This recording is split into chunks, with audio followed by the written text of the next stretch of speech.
Hello everyone, myself Preeti Sharma. I welcome to all of you to my maths YouTube channel Learn Math with Preeti ma'am. Last videos में हम exercise 1.4 class 11 की complete कर चुके हैं. Today we will start from exercise 1.5. Exercise 1.5 is based on the complement of a set. तो सबसे पहले हमें ये पता होना चाहिए how to find a complement of a set. तो लेट कर लो यू आपके पास कोई यूनिवर्सल सेट है, तो मैं डायग्राम के थ्रू आपको समझा देती हूँ. यू यूनिवर्सल सेट है, ठीक है. ए कोई सबसेट है जो ए के अंदर है. तो ठीक है, ए कॉम्प्लीमेंट क्या होगा? ए कॉम्प्लीमेंट को या तो ए डैश या फिर ए उसके ऊपर सी लिख के ऐसे डिनोट करते हो. इसको आप बोलोगे ए कॉम्प्लीमेंट, या तो बोल दो ए डैश, वो भी ए कॉम्प्लीमेंट है, या तो ऐसे डिनोट कर दो, या फिर ए सी करके, वो भी ए कॉम्प्लीमेंट है. तो ए कॉम्प्लीमेंट क्या है?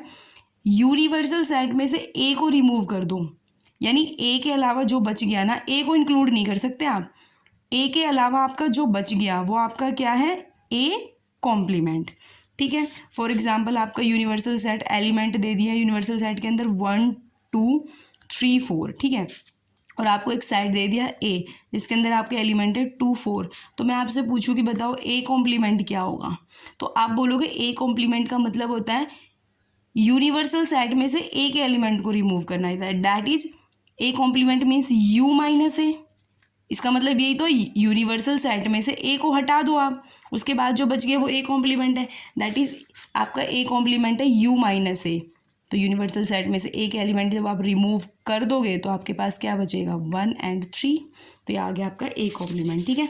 तो मैंने यहाँ पे डेफिनेशन लिखी हुई है. लेट कर लो यू आपके पास कोई यूनिवर्सल सेट है, ए सबसेट है. Then A complement is the set of element of U which are not the element of A. जो ए के अंदर तो हैं आपके एलिमेंट्स, लेकिन किसके अंदर नहीं है? यू के अंदर है लेकिन ए के अंदर नहीं है. ठीक है. फॉर एग्जांपल यू है A B C D, universal set A है ए डी. तो ए कॉम्प्लीमेंट में क्या आएगा? ए के एलिमेंट हटा दो, ए और डी. तो ए कॉम्प्लीमेंट आएगा आपका B and C. Now let's see some properties of complement. First है A complement, A union A complement universal set होता है. देखो ये यूनिवर्सल सेट है, ये आपका ए है, ये ए कॉम्प्लीमेंट है. ठीक है. जब आप इसका यूनियन करोगे, यूनियन में तो सारा पार्ट लेते हैं, तो आपको क्या मिलेगा? तो आपको यूनिवर्सल सेट ही मिल जाएगा. तो A union A complement is equal to universal set. That is set का यूनियन सेट के कॉम्प्लीमेंट के साथ यूनिवर्सल सेट होता है. Set A intersection A complement is equal to 5. दोनों में कुछ भी कॉमन नहीं होता तो 5 आता है. ए कॉम्प्लीमेंट का कॉम्प्लीमेंट, डबल कॉम्प्लीमेंट हो गया ना, ए का डबल कॉम्प्लीमेंट क्या आएगा? ए ही आ जाएगा. सेट के कॉम्प्लीमेंट का कॉम्प्लीमेंट सेट इटसेल्फ होता है. जब आप यूनिवर्सल सेट का कॉम्प्लीमेंट लोगे तो क्या आ जाएगा? एम्प्टी. सब सारे का कॉम्प्लीमेंट मतलब उसको रिवर्स जाओगे, तो इसका मतलब क्या है? यूनिवर्सल सेट का मतलब बस ऑल एलिमेंट जिसके अंदर इंक्लूड्स हो. सेट मतलब सब सेट होते हैं जिसके सेट, और उसका जब आप कॉम्प्लीमेंट लोगे तो क्या आ जाएगा? एम्प्टी, जिसके पास कुछ भी ना हो. सिमिलरली 5 का कॉम्प्लीमेंट एम्प्टी सेट का कॉम्प्लीमेंट होता है यूनिवर्सल सेट यू. नेक्स्ट है डी मॉर्गन्स लॉ. ये इंपॉर्टेंट है, इसका सीधा सीधा भी आप यूज़ कर सकते हो. जब आप ए यूनियन बी, दो सेट के यूनियन का कॉम्प्लीमेंट लोगे तो वो होगा दोनों सेट का कॉम्प्लीमेंट प्लस में उनके इंटरसेक्शन के. ठीक है. यहाँ यूनियन था, लेकिन जब कॉम्प्लीमेंट लोगे इनका तो क्या आएगा? इंटरसेक्शन. तो ए यूनियन बी का कॉम्प्लीमेंट होता है A complement intersection B complement. A intersection B का कॉम्प्लीमेंट, सेकंड केस में रिवर्स हो जाती है property. That is De Morgan's law के अंदर यूनियन चेंज हो जाता है इंटरसेक्शन में, और इंटरसेक्शन चेंज हो जाता है यूनियन में. ठीक है. एक दूसरे में चेंज हो जाते हैं. ए इंटरसेक्शन बी का कॉम्प्लीमेंट क्या आएगा? A complement union B complement. Now come to the question 1. Question 1 क्या है? Let U equal to 1 2 3 4 5 6 7 8 9. ये आपका यूनिवर्सल सेट है. ए आपका 1 2 3 4, बी सेट है आपका 2 4 6 8, और सी है 3 4 5 6. तो आपको फाइंड करना है ए कॉम्प्लीमेंट. ए कॉम्प्लीमेंट का मतलब होता है यूनिवर्सल सेट में से ए के एलिमेंट रिमूव कर दो. ठीक है. तो आप उसको यू माइनस ए भी लिख सकते हो. तो ए के एलिमेंट है 1 2 3 4. तो ए के एलिमेंट आप रिमूव कर दो तो वो आपका क्या आ जाएगा? ए कॉम्प्लीमेंट तो क्या आएगा? 5 6 7 8 एंड 9.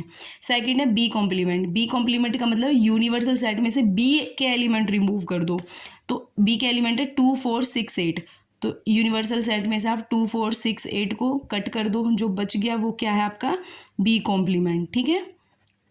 नेक्स्ट है ए यूनियन सी का कॉम्प्लीमेंट. देखो ए यूनियन सी को या तो आप सीधा इसमें डी मॉर्गन्स लॉ यूज़ कर लो, जो कि क्या कहता है?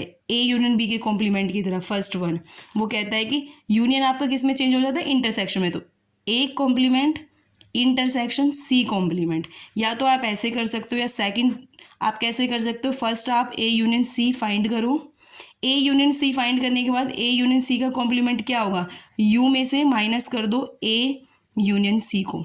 दो तरीके, या तो ऐसे निकाल लो, सीधा डी मॉर्गन्स लॉ यूज़ कर लो, या फिर पहले ए यूनियन सी फाइंड करो। ए यूनियन सी फाइंड करने के बाद यू में से ए यूनियन सी को माइनस कर देना, जो आएगा वो ए यूनियन सी का कॉम्प्लीमेंट आएगा। तो मैं इस तरीके से जाऊँगी, A complement intersection C complement. देखो ए कॉम्प्लीमेंट तो मुझे ऊपर ही मिल गया था, क्या है 5 6 7 8 9, 5 6 7 8 9, ये है मेरा ए कॉम्प्लीमेंट। सी कॉम्प्लीमेंट क्या आएगा, यूनिवर्सल सेट में से सी के एलिमेंट रिमूव कर दो, तो सी के एलिमेंट है 3 4 5 6, 3 4 5 6 ये हटा दो, तो सी कॉम्प्लीमेंट आएगा 1 2 7 8 9। ठीक है, अब इन दोनों का क्या लोगे आप, इंटरसेक्शन। तो A complement intersection C complement, जो कॉमन है वो लिख देना। तो क्या कॉमन नजर आ रहे हैं, 7 8 9, तो तीन ही एलिमेंट आएंगे। Now come to the fourth में क्या है, ए यूनियन बी का कॉम्प्लीमेंट। तो आप इसको डी मॉर्गन्स लॉ की हेल्प से कर लेना, A complement intersection B complement. ठीक है, तो ए कॉम्प्लीमेंट का जब मैं इंटरसेक्शन बी कॉम्प्लीमेंट के साथ लूँगी तो क्या आएगा मेरे पास, जो इन दोनों में कॉमन हो। तो आपको क्या कॉमन नज़र आ रहा है, 5 7 9, 5 7 9 कॉमन नज़र आ रहे हैं, तो ए यूनियन बी कॉम्प्लीमेंट आ जाएगा 5 7 9। देखो एक कॉम्प्लीमेंट का कॉम्प्लीमेंट, किसी सेट के कॉम्प्लीमेंट का कॉम्प्लीमेंट क्या होता है, सेट इटसेल्फ। तो ये यहाँ क्या आ जाएगा ए, और ए की वैल्यू कितनी है हमारी 1 2 3 4, 1 2 3 एंड 4। ठीक है, यहाँ से देख लेना आप क्वेश्चन ना, बुक से देखते रहना।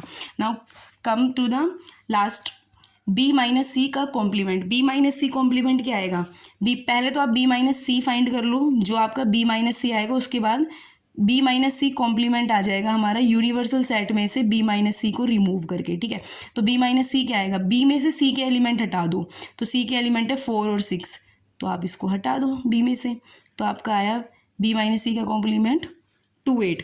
अब बी माइनस सी आया, बी माइनस सी का कॉम्प्लीमेंट क्या था, यूनिवर्सल सेट में से बी माइनस सी के एलिमेंट रिमूव कर दो, तो 2 8 को हटाने के बाद क्या बचेगा, 1 3 4 5 6 7 9। ठीक है, 2 और 8 मैंने इसमें से हटा दिए।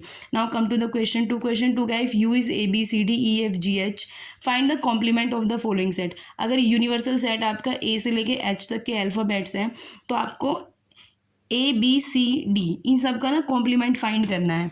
ए आपको गिवन है ए बी सी, बी आपको गिवन है डी ई एफ जी, सी गिवन है ए सी ई जी, और डी गिवन है एफ जी एच ए। इन चारों सेट्स का आपको कॉम्प्लीमेंट फाइंड करना है। ठीक है, तो ए कॉम्प्लीमेंट क्या होगा, you minus a universal set में से ए के एलिमेंट रिमूव कर दो, तो ए बी सी को जब रिमूव करेंगे तो आपके पास क्या बचेगा, D E F G and H, तो ये आ जाएगा A complement. Now come to the second point, that is आपको फाइंड करना है बी कॉम्प्लीमेंट। तो बी है आपका डी ई एफ जी, तो बी कॉम्प्लीमेंट का मतलब क्या है, U minus B, universal set में से बी के एलिमेंट रिमूव कर दो, तो डी ई एफ जी इनको रिमूव करने के बाद क्या बचा, A B C and H. Third है आपका सी ए सी ई जी, तो सी कॉम्प्लीमेंट क्या होगा, इसका कॉम्प्लीमेंट आपको निकालना है, इन एलिमेंट को रिमूव कर दो यूनिवर्सल सेट में से, तो ए सी ई जी, ए सी ई एंड जी, तो क्या बचा, बी डी एफ एच। ठीक है, लास्ट है फोर्थ आपका एफ जी एच ए, तो यूनिवर्सल सेट में से डी के एलिमेंट को रिमूव कर दो, तो F G H and A, तो डी कॉम्प्लीमेंट आएगा आपका B C D and E. Thank you guys for watching my video, bye bye, see you in the next video.